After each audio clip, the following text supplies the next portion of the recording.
Pero nakausap na si nanay?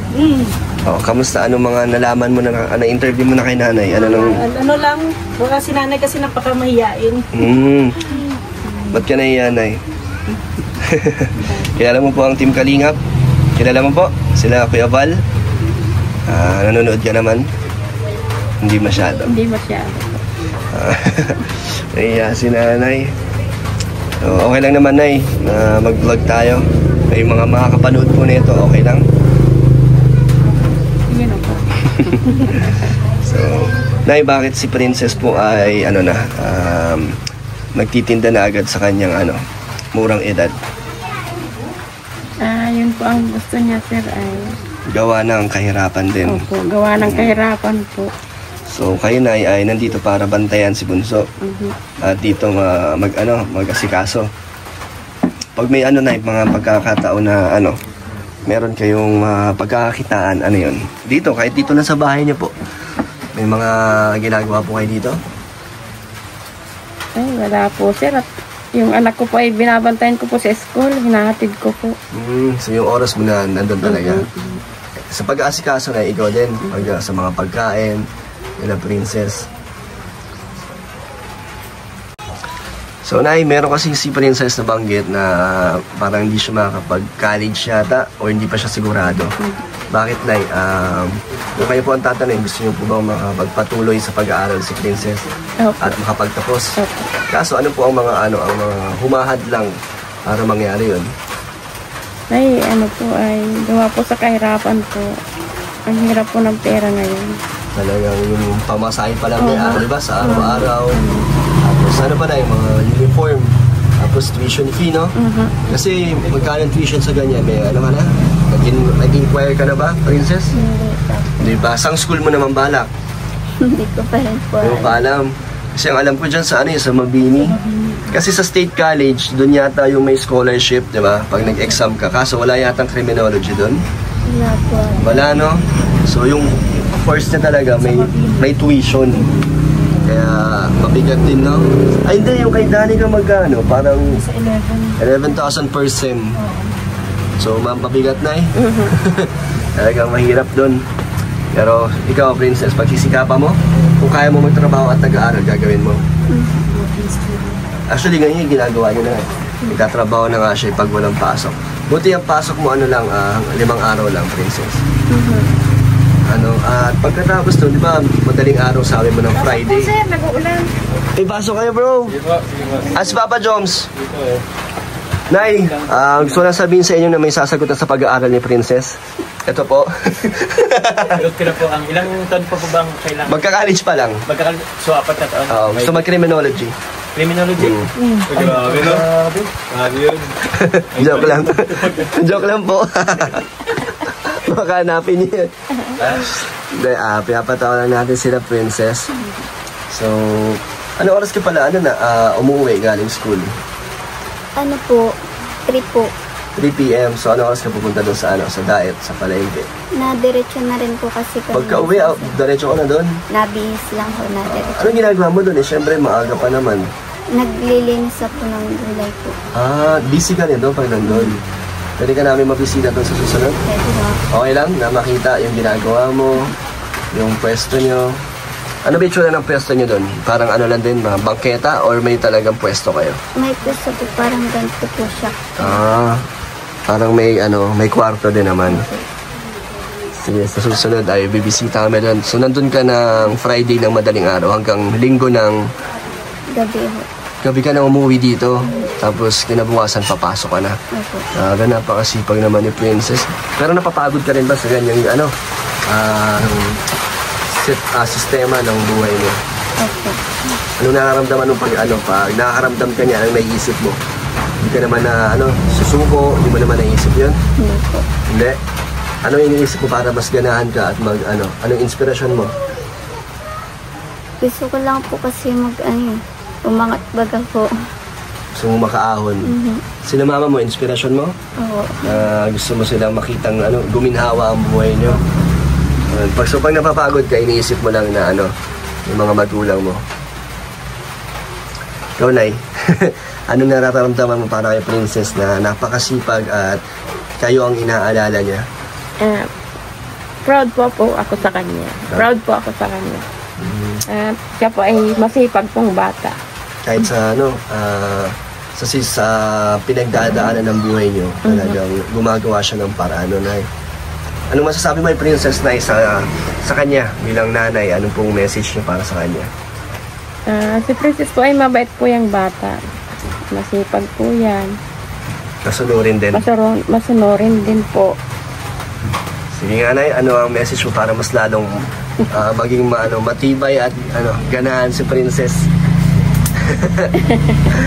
Anong sweet message mo sa kanya? Ang masasabi ko lang po sa kanya, lagi po siyang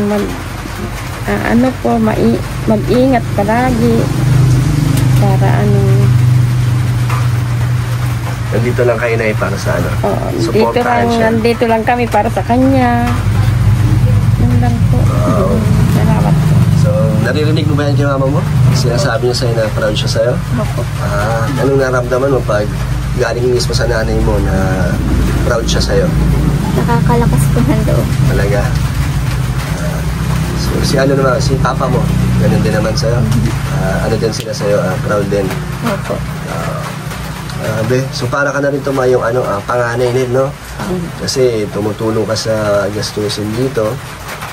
At nakakatawa naman si Princess. Marunong ka kumanta? Parang sinabi ni Ate Rhea, kumakanta ka. Nasample na ba ito, Ate Rhea? Ay, pwede ba magpa-sample? Para naman, kahit pahapyaw lang para pag may mga nagustuhan ng viewers, sa susunod, buong kanta na. Sige, para makapag-practice siya na. Ngayon kasi biglaan. So, anong kanta ang kaya mong gawin? Ay, kaya mong parang iparinig sa amin. Kahit konti lang. Ano yan, Ate Rhea? Anong narinig mong kanta niya? Hindi pa, sinabi niya. Sinabi pa lang. Sumasali ka ba sa mga contest? Hindi po. Hindi naman. Ano lang, libangan mo lang. Opo. Sige nga, parinig nga. Kasi meron kami kasama dito, magaling din kumanta. Si Carl. Pero, parinig mo na lang sa'yo. Okay lang? Ayan tayo, Princess. Habang nagbubukas ako na ito, mag-isip ka na ng kakantay mo. Nay, meron naman kayo mga dito, mga stocks pa? Mga pagkain? Wala? Nay, tara, Nay. Para sa inyo ito. Nasa si Bunso. Princess, para sa inyo. Ito na syempre, mga binibigay natin, mga itlog, 5 kilong bigas. Ito po. Uy, ito ang kapatid ni Prince. Ito po yun, Opo. Ang pangalan mo? Yela. Gusto mo? Ito, sino to? Gusto mo din? Ano sasabihin mo? Ang cute, So, Nay, ito po. Gatas pa na yun. Tapos, napakaraming dilata at mga noodles. So, ayan. Para sa inyo, Nay. Sana makatulong. Maraming salamat po. Makakatulong naman po yan. So, Princess, ready ka na? Sige na. So, kantaan tayo ni Princess. At bigyan din natin sila, Princess, ng konting panggastos. Princess, bigyan kita ng 3,000 para pangdagdag sa inyo. Kaya ka? Malay mo, sa susunod na pagbalik ko, may mga blessings pa kami ni Ate Rhea ang dala-dala. So, ito muna. Nakakaano naman yan, nakakabawas sa inyong isipin. Masaya ka naman? Ano gusto mong sabihin? Thank you po sa inyo. Masaya ka ba? Okay. Parang nahiya pa kasi siya, Huwag ka na mahiya kasi... Si nanay. Uy, naiyak si nanay. Ba't umiyak ka, Nay? Nay, ba't naiyak ka po? Wala po po. Bakit po? Naiyak na si Princess. Naiyak sila. Ano yan? Tears of joy po ba yan? Bakit, Princess? Ano nararamdaman mo? Ba't naiyak kayo? Sa'yo po. Talaga? Yung nararamdaman natin yung tulong na na kailangan talaga nila. Kasi nanay, naiyak po. Nay, ano po nararamdaman niyo, Nay? Wala po, sir. Masaya lang. Masaya po kayo? Opo. Yan. Malaking tulong na po ba na naibigay namin ngayon? Opo. Sana na yung makagaan, di ba, sa inyong pangangailangan. So, salamat po syempre kay Ate Rhea din. Ano gusto mo sabihin, Nay? May message ka po ba sa mga manunood sa atin dito? Maraming salamat po. So, pagbalik ko, Nay, dapat huwag ka na po mahiya. Balik pa tayo dito, Ate Rhea? Siyempre, pag meron Simula pa lang to. Simula pa lang to at hindi ko naman pinapangako na mabibigyan ko kayo ng buong pangangailangan nyo. Pero kung yung suporta, naman, yun yung maibibigay namin sa inyo. Okay? Babalik kami kung kakanta ka. Di ba? Kung di ka kakanta, babawiin na natin to. Kakanta yan.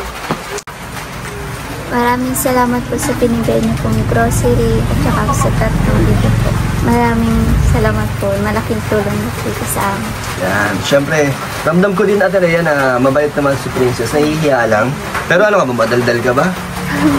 Medyo. Sige, sa susunod siguro pa medyo naging komportable na si Princess sa atin, mawawala na yung hiya niya. Kaya kumanta ka na para mabawasan ang hiya mo. Sample lang. Game na? Yan, thank you kay Ate Rhea at syempre sa Team Brooks kasama natin. Siyempre, salamat din sa iyo, Kalingap Dan. So sana may makatulong tayo ang kanilang pangangailangan. Salamat sa mga nanonood at sumusuporta. Thank you kay kay Boss Carl at kay Papa Joms. So bye-bye Princess. So sa susunod na lang tayo kakantahan ni Princess. Nahihiya. So bye-bye ka na. Bye-bye po. Thank you po. Thank you din sa inyo, Nay. Bye-bye po. Bye-bye. Bye-bye, Bunso. Bunso, baka may kanta. Bunso, kumakanta ka? Kaya pa po sila. Bye-bye ka. Bye-bye. Nay, bye-bye po. Salamat po. Sige po. Yun, mga kalingap, gusto ko magpasalamat sa mga supporters at nanonood sa ating channel. And kay Vic Michael and Ate Jenny ng London. Maraming salamat po sa inyong tulong at suporta sa ating charity vlogs. Sa mga gusto pa po magbigay ng tulong, message ko sa Facebook page Kalingap Dan. Thank you po. God bless po sa inyo.